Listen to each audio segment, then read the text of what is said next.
हरे कृष्णा। स्वागत है आप सभी को मेरे चैनल में। एक नगरी में महाराज जी ने एक मंदिर स्थापना किए थे, कृष्णा जी के मंदिर, और जहाँ पे उन्होंने कृष्णा जी की एक मूर्ति भी रखे थे। तो वो कभी खुद नहीं पूजा करते थे, पूजा करने के लिए उन्होंने एक पुजारी रखे थे। तो रोज़ सुबह एक माला लेके आते थे और वो पुजारी को देते थे। पुजारी जी ने पूजा करते थे और उस माला को कन्हैया जी के गले में डालते थे, और वो डालने के बाद उस माला को वापस लाके फिर महाराज के गले में डालते थे। ऐसे रोज़ चलता था।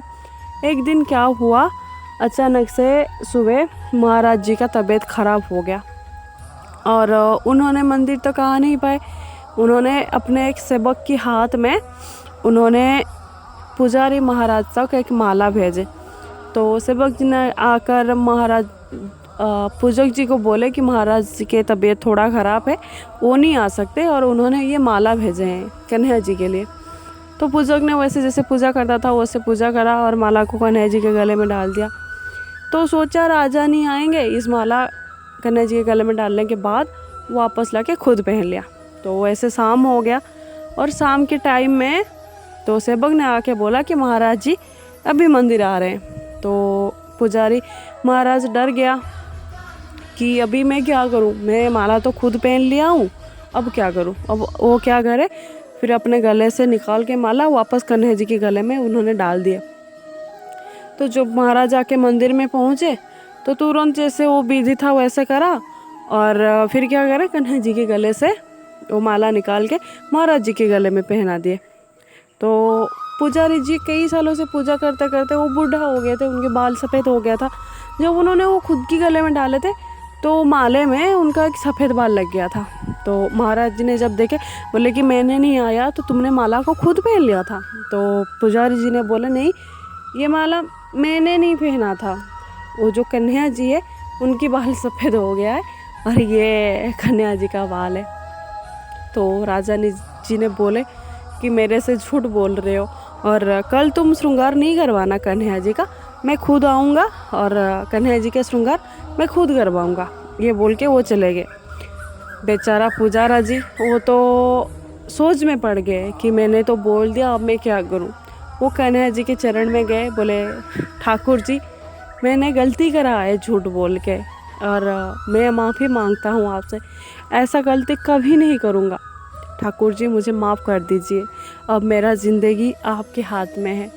ऐसे बोल के उन्होंने रोते रोते, पता नहीं कब उनका आंखें लग गया और सुबह हो गई। इतने में जब महाराज जी आए, सुबह दिखे तो कन्हैया के सारे बाल सफ़ेद हो चुका है। तो उन्होंने बोले कि शायद पुजारी ने मरने के डर में उन्होंने कन्हैया जी के सारे बाल सफ़ेद कर दिए हैं। तो वैसे सोच के वो जब दंडित करने आए पुजारी जी को, तो कन्हैया जी के मूर्ति से आवाज़ आए, राजन आज तक तुमने सिर्फ मुझे मूर्ति समझ के पूजा, मुझे कभी तुम ठाकुर समझा ही नहीं, तो इसलिए तुमको नहीं पता लगा कि ये मेरी बाल सच में सफ़ेद है। तो कहते हैं ना कि जब हम कन्हैया जी के शरण में आ जाते हैं तो फिर हम वो बचाने वाला है तो फिर कौन मार सकता है। एक कहावत है, जब हरि बचाता है तो कौन मार सकता है, और जब हरि मारता है तो कौन बचा सकता है। तो राजा जी बहुत शर्मिंदा हुए और बोले कि कन्हैया मुझे माफ़ करना, और वैसे पुजारी की ज़िंदगी बच गई।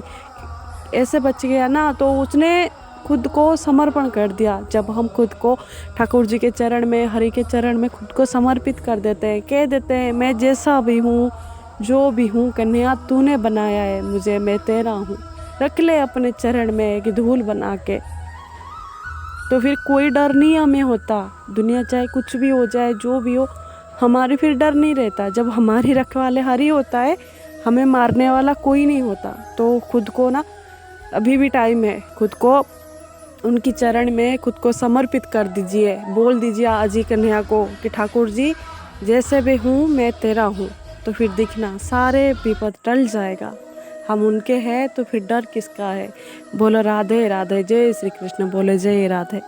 अगर ये वीडियो आपको अच्छा लगे, वीडियो को लाइक करना, शेयर करना और चैनल को सब्सक्राइब करना ना भूलें। जय राधे।